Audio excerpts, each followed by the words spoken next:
ओम शांति।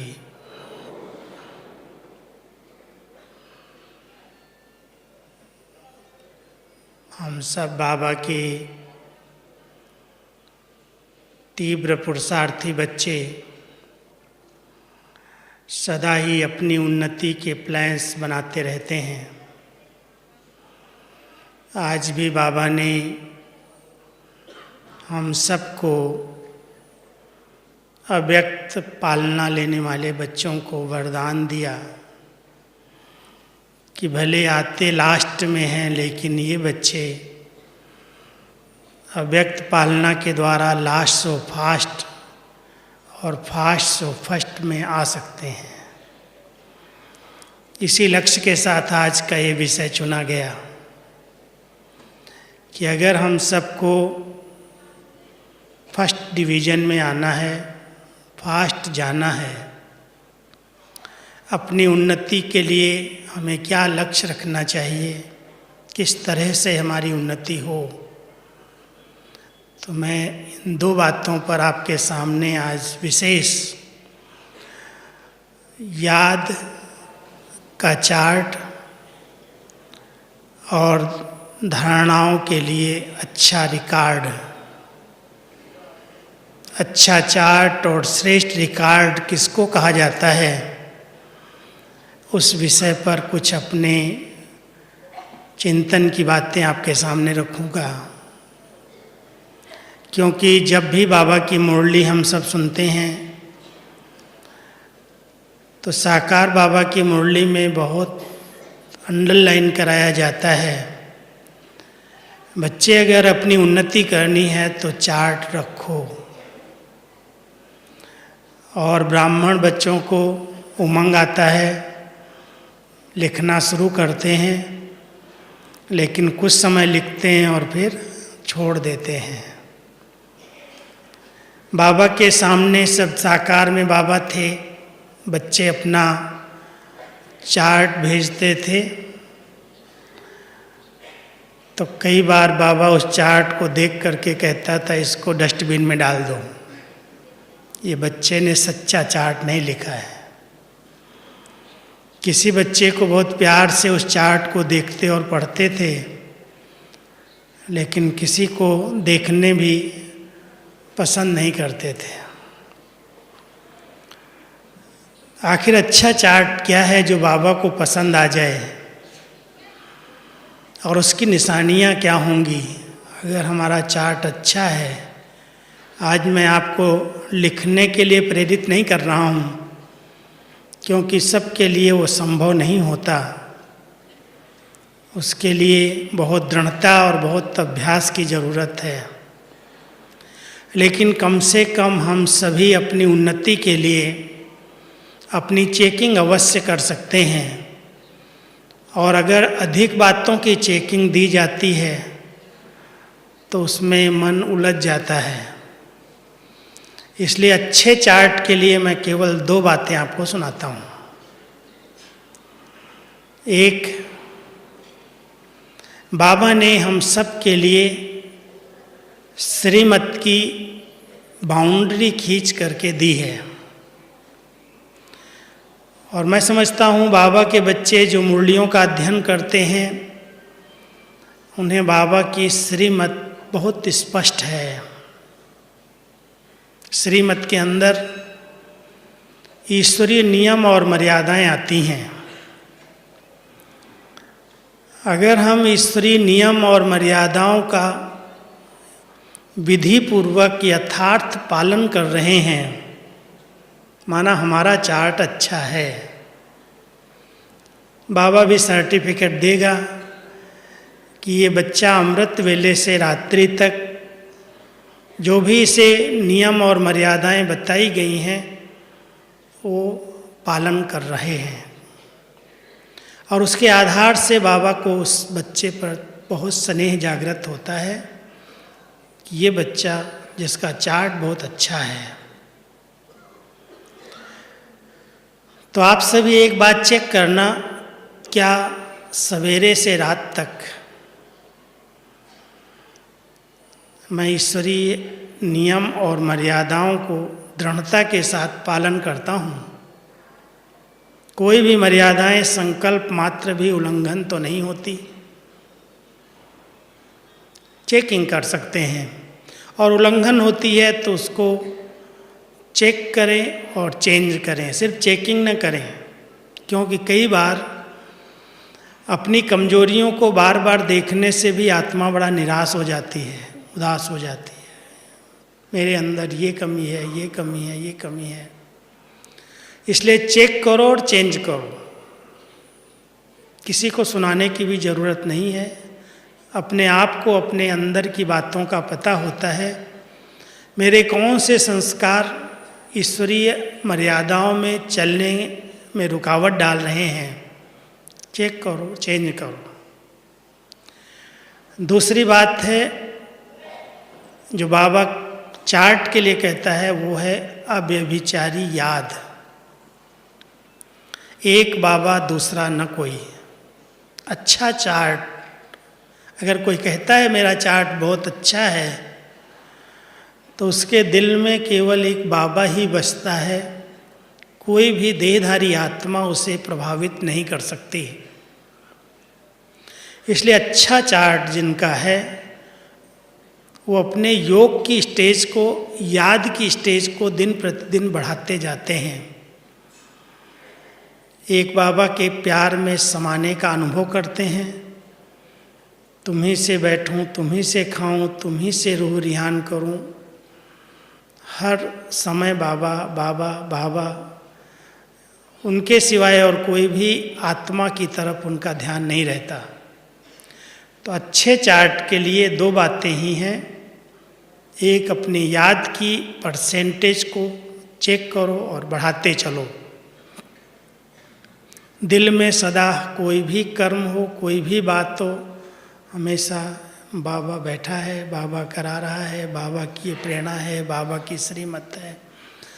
एक बाबा की सिवाय और कोई भी बुद्धि में न टिके। तो ये दो बातें अगर हैं तो उसकी निशानियाँ भी दिखाई देंगी, और उसकी निशानियाँ हमारे प्रैक्टिकल लाइफ के अंदर होती हैं। जिनका चार्ट अच्छा है उनकी मैं 4 निशानियाँ बताता हूँ। एक तो उनके जीवन में बहुत दिव्यता आती जाएगी। दृष्टि, वृत्ति, स्मृति बहुत पवित्र और शुद्ध बनती जाएगी। तो चार्ट अच्छा है तो दिव्यता और उसके साथ साथ अलौकिकता दिखाई देगी। ये अलौकिक हैं, लौकिक नहीं हैं। अलौकिक माना ही अल्लाह लोग हैं। केवल एक बाबा से इनका दिल का प्यार है। सबके प्यारे होते भी सबसे न्यारे हैं। कर्म में आएंगे, व्यवहार में आएंगे, लौकिक संबंध और कार्य निभाएंगे, लेकिन लौकिकता नहीं दिखाई देगी। मैं समझता हूँ लौकिकता को ज़्यादा स्पष्ट करने की ज़रूरत नहीं है। आप सब जानते हो लौकिकता माना साधारणता। साधारणता, जैसे लोग हंसते हैं, बोलते हैं, खाते हैं, पहनते हैं, चलते हैं, कर्म करते हैं, कोई परवाह नहीं करते। किसी को दुख दे दिया, किसी को अपसेट कर दिया, कभी खुद मूड खराब कर लिया, कभी दूसरे की खराब कर दिया। ये सब लौकिकता है। जो अलौकिकता को अपना लेते हैं वो बहुत न्यारे और प्यारे, बहुत सम्मानजनक व्यवहार में आते और करते हैं। तो आप सभी इस बात को चेक करना कि दिव्यता और अलौकिकता हमारे जीवन में कहाँ तक आई है। और इसका आधार है रूहानियत। आत्मिक स्थिति का जिसने अच्छा अभ्यास किया है, आत्मा को देखने का अभ्यास, आत्मिक स्वरूप में स्थित रहने का अभ्यास, उसके चेहरे पर भी रूहानियत आती जाती है। 2 शब्द बाबा के आपने सुने होंगे।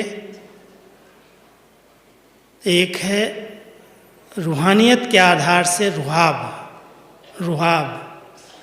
रुहाब समझते हैं? अलौकिक नशा। नशा है लेकिन वो नहीं, लौकिक वाला नहीं है, देह अभिमान वाला नशा नहीं है, मैं बहुत बड़ा हूँ, मैं बड़ी पोस्ट पर हूँ, मैं ऊंचे घराने का हूँ, ऊंचे कुल का हूँ, बहुत पैसे वाला हूँ, मैं रूपवान हूँ, मैं धनवान हूँ, ये सब जिस्मानियत है, रुहाब नहीं है, वो रोब दिखाई देता है।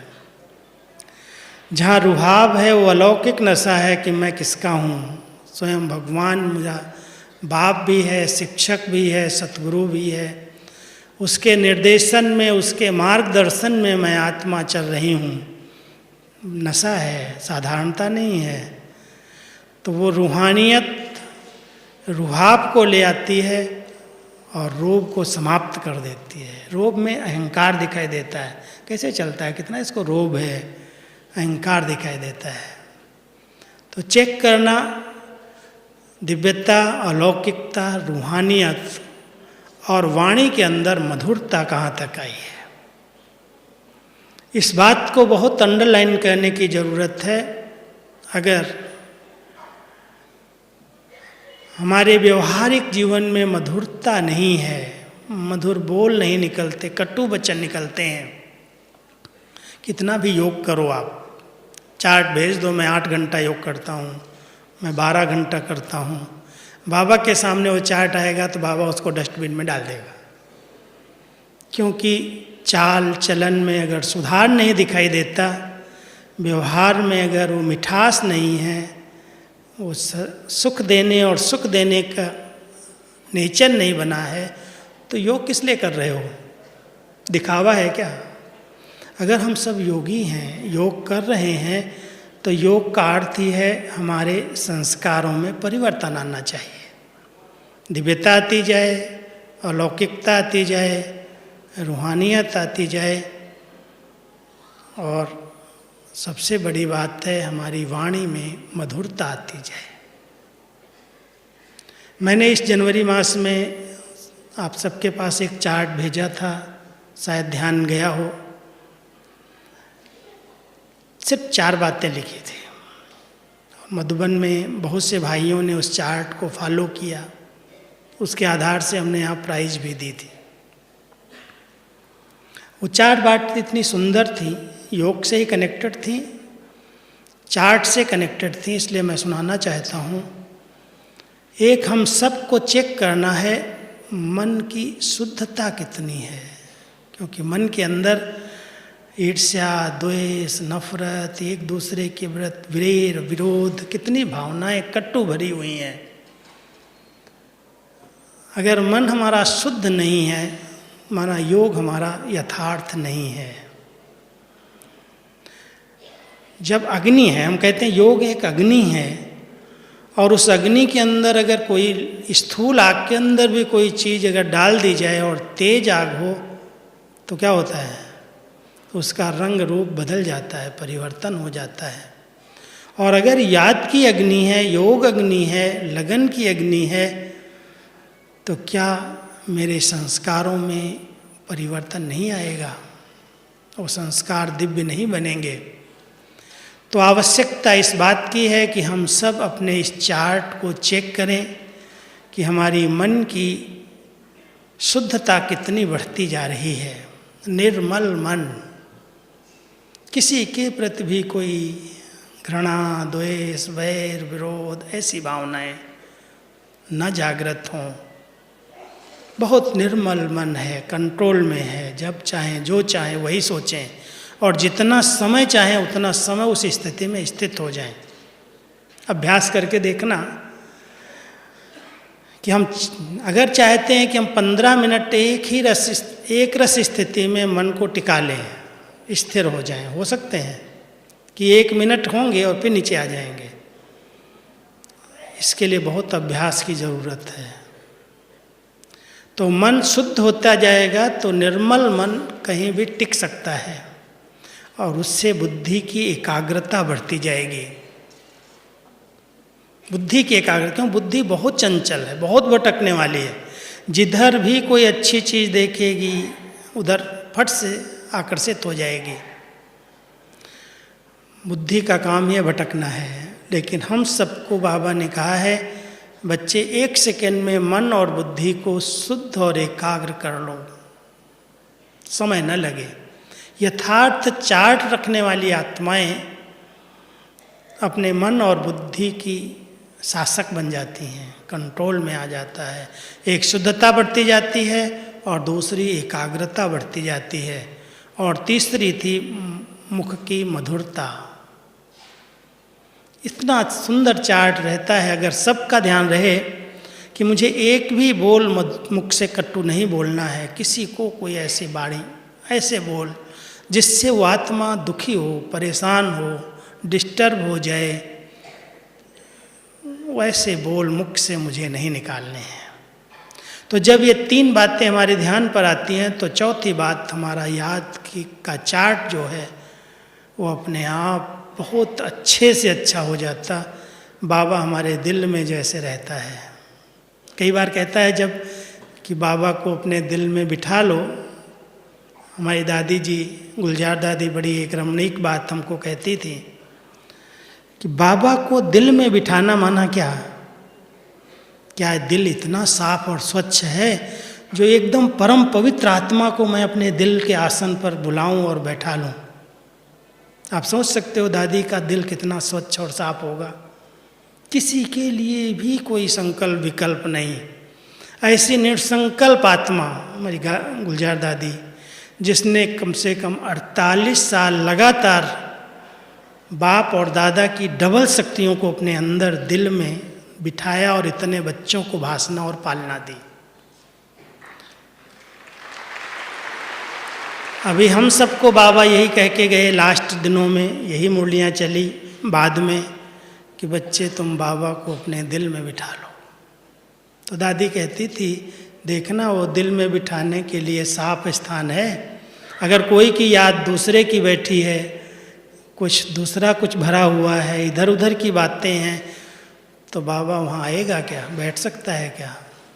नहीं आएगा। इसलिए ध्यान देना, अगर हम निरंतर योगी, सहज योगी, कर्म योगी, स्वतः योगी, राजयोगी का टाइटल बाबा से ले रहे हैं तो हमें इन तीनों बातों पर बहुत ध्यान देना है। मन की एकाग्रता बढ़ती जाए, मन की स्वच्छता शुद्धता बढ़ती जाए, बुद्धि की एकाग्रता बढ़ती जाए और बोल की मधुरता। अगर इस पर ध्यान है तो याद भी स्वतः और निरंतर हो सकती है। तो हम सबको पहले अपना अच्छा चार्ट चेक करना चाहिए। लिखो भले नहीं, लेकिन बीच बीच में चेक करो कि ये दो बातें ट्रैक से बाहर तो नहीं उतर जाती हैं। जैसे कहते हैं बाबा, एक बहुत सुंदर मिसाल देते हैं, ट्रेन को पटरी पर खड़ा कर देते हैं, फिर ज़्यादा उसके पीछे ड्राइवर को मेहनत नहीं करनी पड़ती है, ऑटोमेटिक चलती रहती है। हम सभी भी अगर यही दो पटरियों पर, एक मर्यादा की पटरी है, नियम मर्यादाएं हैं एक तरफ, और दूसरी तरफ एक अव्यभिचारी याद है, अपने बुद्धि को, अपनी इस बुद्धि की ट्रेन को यहाँ खड़ा कर दें तो सीधे रास्ते पर हम चलते चलते अपने मंजिल को प्राप्त कर लेंगे, ऊंचाइयों को प्राप्त कर लेंगे। और जो हमारे ब्राह्मण जीवन का लक्ष्य है, ब्राह्मण सो फरिश्ता सो देवता, उस लक्ष्य को हम प्राप्त कर सकते हैं। तो सभी अपने अच्छे चार्ट पर ध्यान देना। बाबा खुश हो हमारे चार्ट को देख करके, इस बच्चे का चार्ट बहुत अच्छा है। अब दूसरा है श्रेष्ठ रिकॉर्ड। क्योंकि आप हम सब जानते हैं स्कूल के अंदर जिन्होंने पढ़ाई की है, अच्छे स्टूडेंट, बहुत अच्छा पढ़ने वाले, जिनका 90, 95, 98 तक परसेंटेज आती, उनको भी एडमिशन तब मिलती है जब उनकी चलन और उनका व्यवहार अच्छा होता है, उसका रिकॉर्ड अच्छा होता है। अगर रिकॉर्ड ठीक नहीं है, पढ़ाई की मार्क्स सिर्फ अच्छी हैं, तो भी जल्दी एडमिशन नहीं मिलता। ध्यान देना, हमारे इस ईश्वरीय विश्वविद्यालय के अंदर हम सेवाएं भी खूब कर रहे हैं, योग भी अच्छा लगा रहे हैं, मुरलियाँ सुनते हैं, सुनाते हैं, क्लास कराते हैं,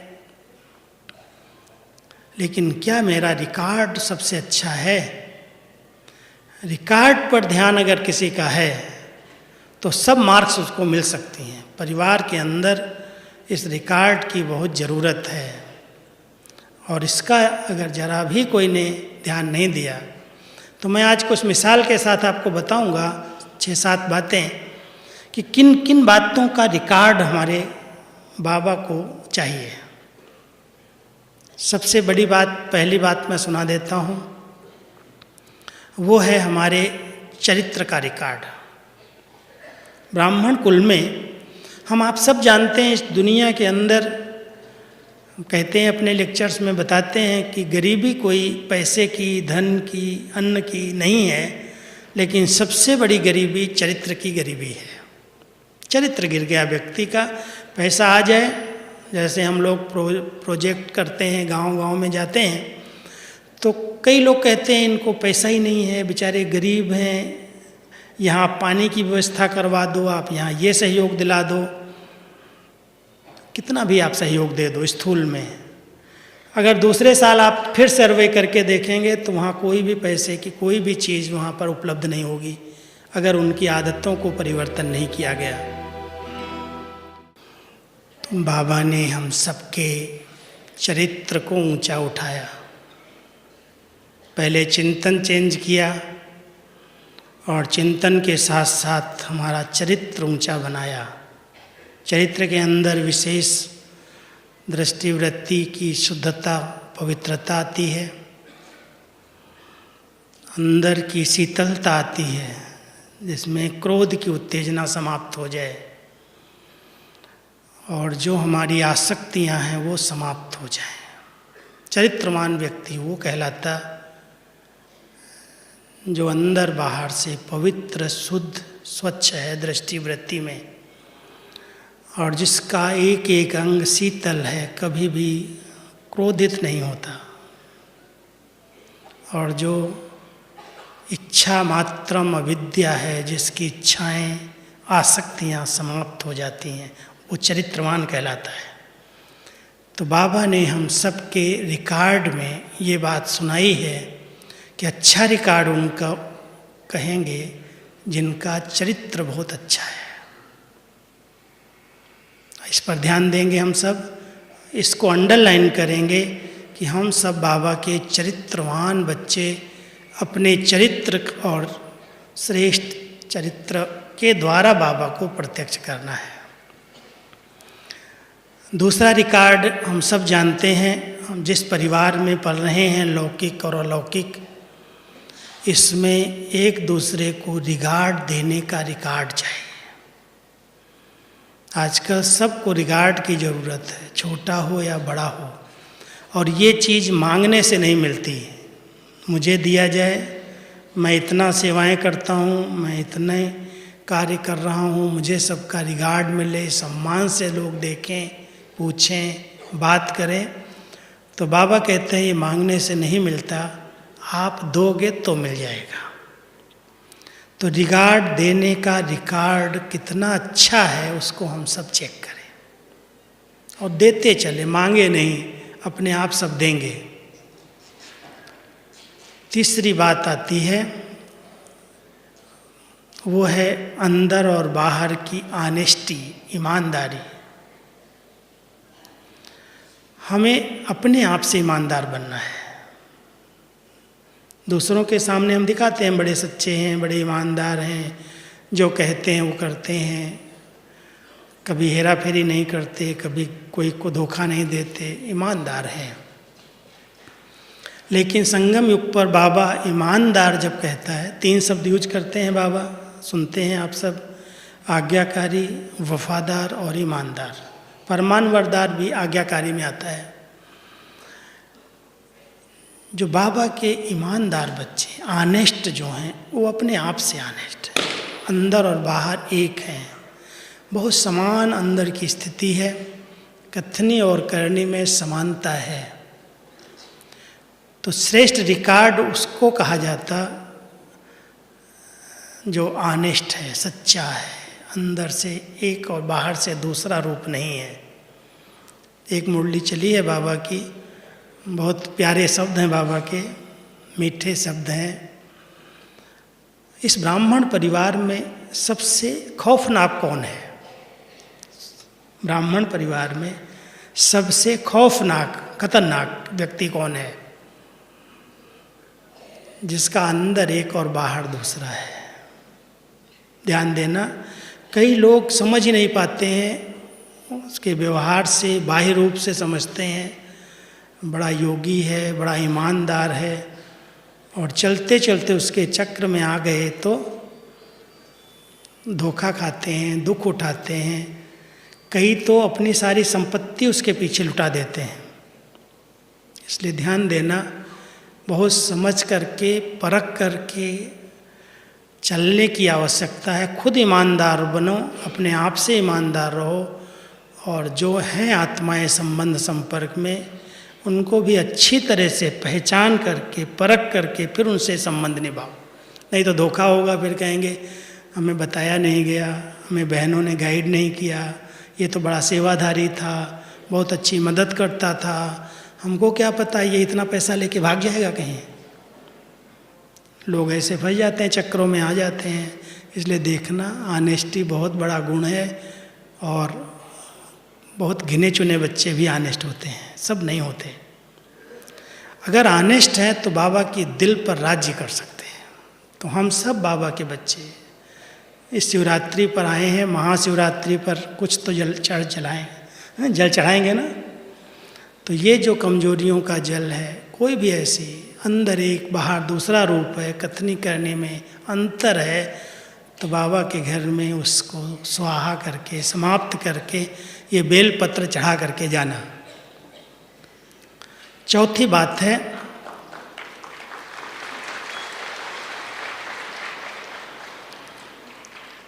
अच्छा रिकॉर्ड उनको कहा जाता है जिनकी मूड एक रस रहे, मूडी नहीं बने। बाबा का एक शब्द सुनाता हूँ, बड़ा प्यारा शब्द है, बच्चे घड़ी घड़ी के घड़ियाल नहीं बनो। घड़ी घड़ी के घड़ियाल समझते क्या होता है? घड़ियाली आंसू होते हैं, वैसे तो मगरमच्छ को घड़ियाल कहते हैं, लेकिन बाबा अपनी भाषा में कहते हैं ये जो गिरगिट होता है ना, मछली जैसा एक गिरगिट, उसको घड़ियाल बोलते हैं सिंधी में। अगर उसको आप पत्थर ऐसे मारेंगे ना तो भागेगा नहीं, वो लाल हो जाएगा, पीला हो जाएगा, रूप बदलेगा, हरा हो जाएगा। तो बाबा कहता है मेरे बच्चों की मूड जो है वो बदलनी नहीं चाहिए, कुछ भी हो। इस पर सभी अंडरलाइन करना, क्या मेरी मूड एक रस रहती है, चाहे परिस्थिति कैसी भी हो, कोई गाली भी दे के चला गया हो, लेकिन मूड परिवर्तन ना हो। इस पर हमें बहुत ध्यान देने की ज़रूरत। तब कहेंगे इसका रिकॉर्ड बड़ा अच्छा, कोई कुछ भी कहे, कुछ भी हो जाए, इसको कोई फर्क नहीं पड़ता।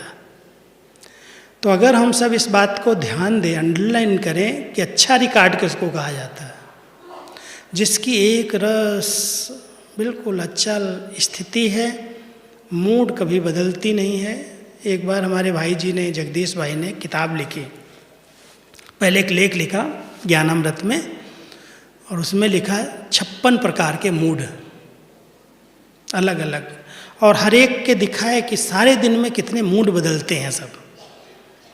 कोई अच्छी बात हो गई, खुशी का मूड देखो तो अभी नाच रहे हैं, डांस कर रहे हैं, खुशनुमा हैं, और कोई ने कुछ कह दिया, 1 मिनट में कोई बात अच्छी नहीं हुई, मन पसंद नहीं हुई, और एकदम बाबा कई बार कहता है मुर्दे जैसे मूड बना लेते। तो हम सब इस बात को देखें, अंडरलाइन करें, हमारे रिकॉर्ड के अंदर ये लोग कहें कि सचमुच इसकी मूड बड़ी एक रस है, अचल है, खुशनुमा मूड है, कभी भी डिस्टर्बेंस नहीं दिखाई देती, कुछ भी हो जाए। तो हम सब इस बात को चेक करें। माताएं चेक करना, अगर बच्चे कुछ नटखट करते हैं तो मूड तो नहीं बदलती है, एक रस मूड रहे। और 5वीं बात मैं सुनाता हूँ, बहुत एक्यूरेट जो कुछ करो उसमें अंतर दिखाई न दे। कई लोग काम उतारने के लिए काम करते हैं, कोई सेवा दी गई, उतार दिया, बस फट फट फट फट करके पूरा कर दिया, हमारी ड्यूटी पूरी हो गई। अगर एक्यूरेट नहीं है, यथार्थ नहीं है, जैसा चाहिए वैसा नहीं है, और हमने केवल काम उतारने के लिए कर दिया, तो भी हमारा रिकॉर्ड खराब हो गया। कर तो दिया, हाँ जी तो किया, अच्छी बात है, लेकिन जैसा होना चाहिए वैसा नहीं किया। सेवाएं की जाएं लेकिन बहुत एक्यूरेट हो। ये हम सब ने मैं आज आपको दो दादाओं का मिसाल बताता हूँ। हमारे यज्ञ के अंदर जैसे दादियों का पार्ट विशेष रहा है, ऐसे दादाओं का पार्ट भी बहुत विशेष रहा है। हमने 3 दादाओं की पालना ली है मधुबन में। चौथा दादा भी था लेकिन थोड़ा वो अलग था, लेकिन 3 दादाओं की पालना जो ली है, तीनों दादाओं की विशेषताएं थी। एक दादा थे विश्व रतन दादा, शायद नाम तो सुना होगा, देखा तो नहीं है। एक्यूरेट किसको कहा जाता है, उनसे कदम कदम पर हमने सीखा। सब चीज़ बिल्कुल एक्यूरेट होनी चाहिए, काम उतारने वाली नहीं। उनका साइन लास्ट दिन का, जिस दिन उन्होंने शरीर छोड़ा है, शरीर भी बड़े वंडरफुल रीति से छोड़ा। 2 घंटे पहले इस डायमंड हॉल का चक्कर लगा रहे थे। इधर एक भाई था, उनके सेवा में साथ में था, बुजुर्ग हो गए थे, 80 साल के ऊपर उम्र थी। और कमरे में गए, भोजन सामने, खाना शुरू किया, भोग लगाते लगाते बाबा के पास चले गए। लेकिन शुरू से जो सेवाएं मिली, और सब कर्मणा सेवाएं करने में नंबर 1। ऐसे नहीं कि मैं भाषण करूं, मैं क्लास कराऊं। कभी कभी क्लास मिलता होगा, शायद साल में 1-2 बार, लेकिन सब प्रकार की कर्मणा सेवाएं और बहुत परफेक्ट एक्यूरेट। उनका लास्ट दिन का साइन जो है, क्योंकि चेक और ड्राफ्ट जितने भी मधुबन में आते थे, विश्व रतन साइन होता था। और दादा का साइन जरा भी कहीं ऐसे भी नहीं हिल गया हो लास्ट दिन में। बहुत एक्यूरेट करते थे।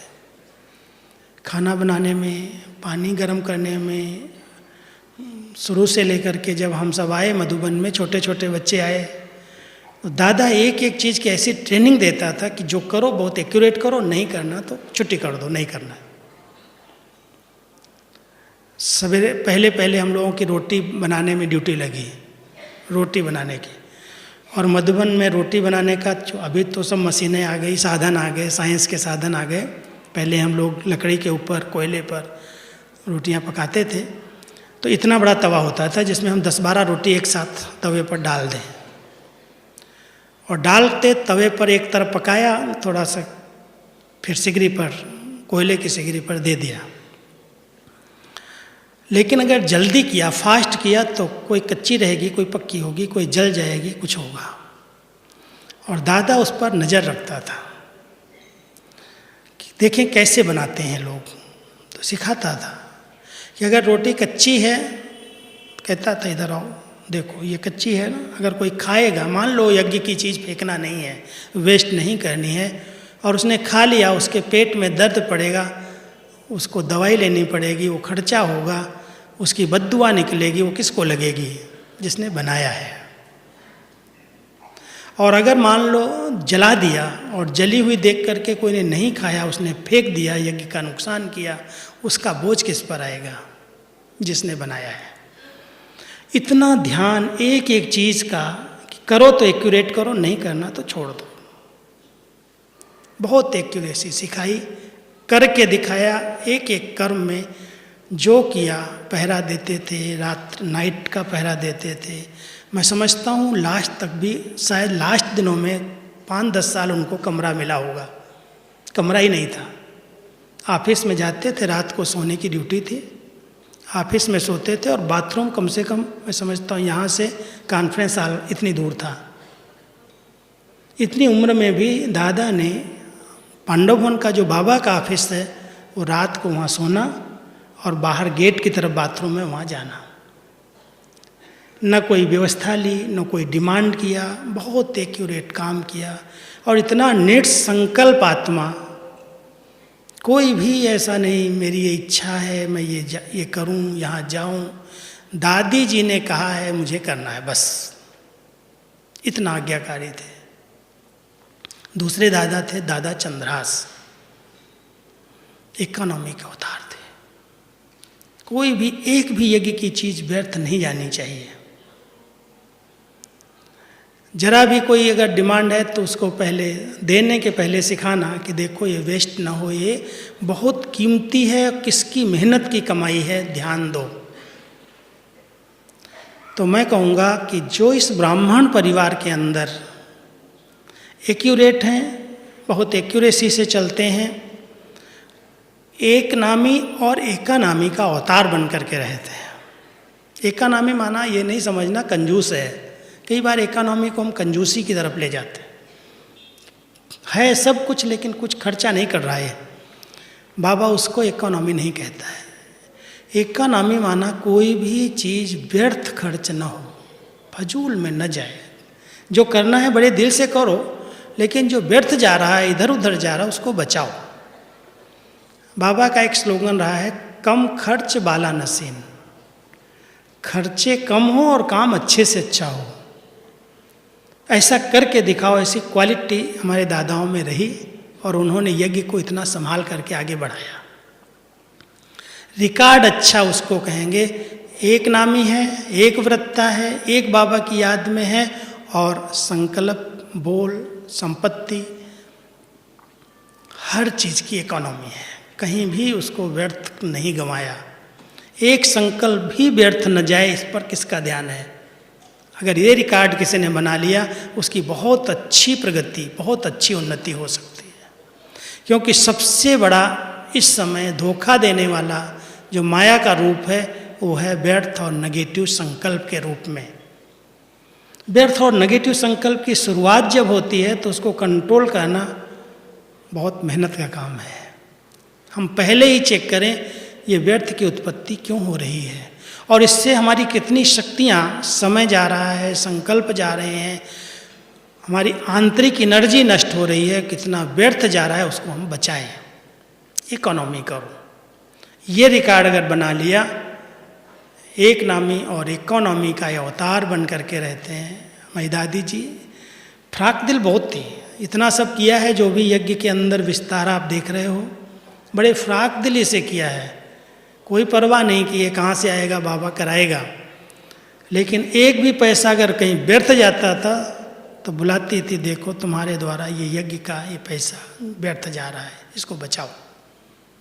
बाबा ने भी सबको सिखाया, व्यक्त रूप में भी, कि कुछ भी व्यर्थ नहीं जाना चाहिए। गरीबों का पैसा है, इससे सतयुग बन रहा है, स्वर्ग बन रहा है, इसलिए ऐसे नहीं है जो आया उड़ा दिया। तो हम सब इसका रिकॉर्ड बनाएं। जो भी बाबा के बच्चे हैं, हम तो बाबा को कह चुके हैं ना, ये तन तेरा, ये मन तेरा, ये धन तेरा। जब बाबा का है और उसने आप हमको दिया है, भले समर्पित हैं या घर में रहते हैं, गृहस्थी में हैं, लेकिन क्या हम गृहस्थ व्यवहार में रहते हुए संपूर्ण ट्रस्टी बन करके रहते हैं? बाबा की अमानत व्यर्थ नहीं जानी चाहिए, दिखावे में नहीं जानी चाहिए। इसने ऐसा किया, मैं भी ऐसा करूं। बाबा कहता है उसका रिकॉर्ड ठीक नहीं है, देखा देखी कर रहा है। देखा देखी नहीं करो, जितना कर सकते उतना बहुत प्यार से करो, दिल से करो, लेकिन एक दूसरे से भेंट नहीं करो। और एक बात और अंडरलाइन बाबा ने कराई हुई है, सभी ध्यान देना, कर्ज मर्ज है। कर्ज लेने न पड़े वो अच्छा है। अगर कहीं कर्जदार बन गए तो कभी नींद नहीं आएगी, योग नहीं लगेगा। इसलिए ध्यान देना कि हम सबको अपने पाँव पर उतना ही खर्चा करना है, उतना ही धन खर्च करना है जितना कमा सकते हैं, जितना है। फालतू व्यर्थ खर्च न हो। अगर इस बात का रिकॉर्ड अच्छा बना लिया तो हमारी बहुत अच्छी प्रगति होती जाएगी। कभी किसी के आगे हाथ नहीं फैलाना पड़ेगा। और बाबा ये कहता है, बच्चे न भगवान के आगे हाथ फैलाओ, न किसी इंसान के आगे हाथ फैलाओ। इतना आप संपन्न बनो, संपूर्ण बनो, इतना आपके अंदर भरपूरता हो, इकोनॉमी से चलो, कम खर्चे से काम निकालो, जो आपको कभी भी किसी के आगे ऐसे ना करना पड़े। हम सबको बाबा ने इतना दिया है, अखुट है, अखंड है। अगर इसको विधिवत यथार्थ यूज करना हम सीख जाएं, बस कहीं भी व्यर्थ न जाने दें। और एक बात है, हम सबकी भावनाएं सबके प्रति समान बन जाएं, उसकी बहुत जरूरी, उसका रिकॉर्ड चाहिए। एक पैसे वाला है, एक गरीब है, एक अच्छे कुल वाला है, एक थोड़े जाति में भी नीच कुल का है माना जाता है, लेकिन कोई भी है, कैसा भी है। आज सरकार, लोग कहते हैं छुआछूत खत्म करो, भेदभाव खत्म करो।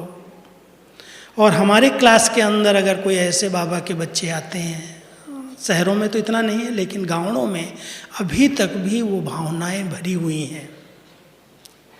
जब हम सबका बाबा ने कुल चेंज कर दिया, कुल चेंज हुआ, हम सब मर्जीवा कुल के बन गए, ब्राह्मण कुल के में बन गए, आ गए, तो हम सब ब्राह्मण कुल की आत्माएं जो बाबा के बच्चे पवित्र बने, शुद्ध शाकाहारी बने, जिन्होंने 4 नियमों को यथार्थ पालन किया, ब्रह्मचर्य व्रत का पालन कर रहे हैं, शुद्ध शाकाहारी भोजन कर रहे हैं, सत्संग कर रहे हैं, दिव्य गुणों पर ध्यान है, जिन पिलर्स को जिन्होंने मजबूत किया वो ब्राह्मण हैं।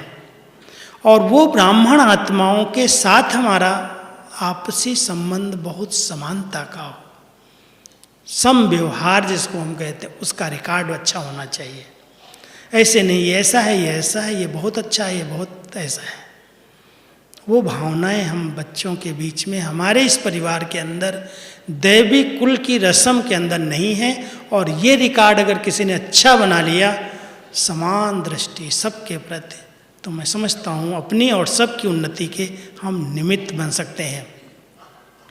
और एक बात बताता हूँ, वो है समान स्थिति, जिसमें बाबा कहता है निंदा स्तुति, जय पराजय, मान हानि, दुख सुख, कई प्रकार की बातें हम सब के सामने आती हैं।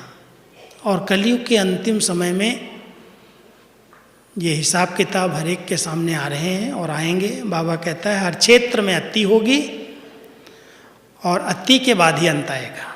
इसलिए हम सब इस अति के वातावरण में कोई कैसी भी बातें आती हैं, अपनी स्थिति को नीचे ऊपर न करें, एक रस रख के संतुलन बना करके चलें। संतुलन, बैलेंस एक बहुत बड़ी कला है।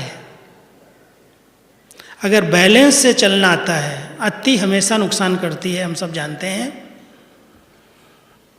अति योग भी करोगे तो भी थोड़ा सा दिमाग पर असर आ जाएगा, बहुत ज़्यादा ऐसे बैठ जाओगे तो, और बिल्कुल ध्यान नहीं दोगे तो भी कहेंगे क्या योगी लाइफ है, इसकी लाइफ है। हम सबको हर चीज़ का बहुत बैलेंस रख करके चलना है। परमार्थ और व्यवहार, ये 2 चीज़ें आती हैं। एक व्यवहारिक जीवन है, कई लोग व्यवहार की तरफ चले जाते हैं तो बाबा भूल जाता है, सेवाएं भूल जाती हैं, यज्ञ भूल जाता है। क्या करूं, मेरी जवाबदारियां हैं, मेरे बाल बच्चे, मेरी परिवार है, उनको संभालना पड़ता है। व्यवहारिक तो व्यवहारिक बन जाते हैं, और कई फिर परमार्थ में लग जाते हैं तो व्यवहार ही भूल जाते हैं। बाबा ने सिखाया है, बाबा के लिए अगर आपने समय दिया है, निकाला है, सेवाओं में दे रहे हो और लौकिक जवाबदारियां हैं तो उनको भी विधि पूर्वक संतुष्ट करते हुए निभाना आवश्यक है। परमार्थ और व्यवहार दोनों का बैलेंस रख करके चलो। न्यारा और प्यारा, न्यारे ऐसे नहीं बनो जो कहें तो पता नहीं क्या हो गया, इसको सन्यासी बन गया, किनारा कर लिया। और प्यारे इतने नहीं बन जाओ जो फैमिलियरी बन जाओ, एकदम एक दूसरे के नाम रूप में, एक दूसरे के प्रभाव में, झुकाव में फंस जाओ। तो देखना, हम सबको बाबा ने बैलेंस सिखाया है, और बैलेंस रख करके चलने वाली आत्मा का रिकॉर्ड अपने आप अच्छा हो जाता है। कोई नहीं उस पर उंगली उठाता कि देखो ये ब्रह्मा कुमारियों में गया ना, ऐसा हो गया। घर गृहस्थ में रहने वाली आत्माएं हैं, कई प्रकार की जवाबदारियां हैं, निभा रहे हैं, लेकिन निभाते हुए फंस नहीं रहे हैं। वो बैलेंस बाबा ने सिखाया है। तो बैलेंस से चलेंगे, लाइफ ब्लिसफुल हो जाएगी, बड़ा आनंद का अनुभव करेंगे और सबकी ब्लेसिंग्स मिलेंगी, दुआएं मिलेंगी। हम सबको आवश्यकता है अपने पुरुषार्थ की उन्नति के लिए सबकी दुआएं, और वो दुआएं बैलेंस वाले को ही मिलती हैं। इसलिए अगर इन बातों पर हमारा ध्यान है और इन पर हम अच्छा अपना रिकॉर्ड बना के चल, ये श्रेष्ठ रिकॉर्ड है। और ये श्रेष्ठ रिकॉर्ड जिनका है, भगवान भी उनको नई दुनिया में एडमिशन देने के लिए तैयार है। कोई से पूछने की ज़रूरत नहीं है क्या पद मेरा होगा, उनको अच्छे से अच्छा पद मिल ही जाएगा। 2 ही पद फिक्स किए बाबा ने, और कोई का नाम डिक्लेयर नहीं किया अभी तक। श्री लक्ष्मी श्री नारायण का पद संगम पर ही डिक्लेयर हो गया, ब्रह्मा और सरस्वती का। मम्मा और बाबा का। बाकी और कोई भी पद किसी के डिक्लेयर नहीं है। कहा बच्चे चेयर रेस चल रही है, रेस करो, और रेस में नंबर 1 लेना है तो इन 2 बातों पर ध्यान देना। एक अच्छा चार्ट बना लो और दूसरा अपना श्रेष्ठ रिकॉर्ड बना लो। रिकॉर्ड पर जरा भी कहीं धब्बा ना आए। ब्राह्मण जीवन में इस पर जिसने अंडरलाइन किया है उसकी सदा उन्नति होती है, सदा आगे बढ़ता है। तो हम सब इन बातों का ध्यान दें। और कल हमारे बाबा के अवतरण का दिन है, शिव जयंती महोत्सव है। हम सभी बाबा के जन्मदिन को बड़े उमंग उत्साह से मनाते हैं, लेकिन सब सवेरे से रात तक एक ध्यान देना, क्योंकि अभी बाबा का जो पाठ चल रहा था, बाबा आते थे साकार में, और अभी अव्यक्त वतन से बाबा अपने बच्चों की पालना कर रहे हैं। और अव्यक्त स्थिति में रहने वाली आत्माएं बड़े अच्छे अनुभव करके जाती हैं। कोई भी ये नहीं कहता मैं बाबा से मिलके नहीं आया। जो भी यहाँ आ जाते हैं, इस सभा के अंदर बैठते हैं, बड़े सुंदर बाबा के बहुत स्नेह भरे मिलन का अनुभव करते हैं। तो कल हम सब बाबा से जो अव्यक्त मिलन मनाएंगे, अमृत वेले से ही लक्ष्य रखना कि हमें अपनी अव्यक्त स्थिति के द्वारा शिव बाबा की जयंती के साथ ब्रह्मा बाबा की जयंती, और ब्रह्मा बाबा के साथ साथ हम सब बच्चों की जयंती, क्योंकि अलौकिक जन्म हम सबको बाबा ने दिया। उसके साथ बहुत सारी जयंतियाँ मिक्स हो गई हैं। गीता जयंती है, स्वर्ग की जयंती है, तो वो सब जयंतियों की सबको मुबारक है। लेकिन सभी ध्यान देना कि हम सब अमृत वेले से अव्यक्त वतन में बाप दादा से मिलन मनाएं, खुशियाँ एक दूसरे को बधाई दें, और बहुत अच्छी तरह से शाम के समय अव्यक्त बाप दादा की बधाइयों को अनुभव करें। ओम शांति।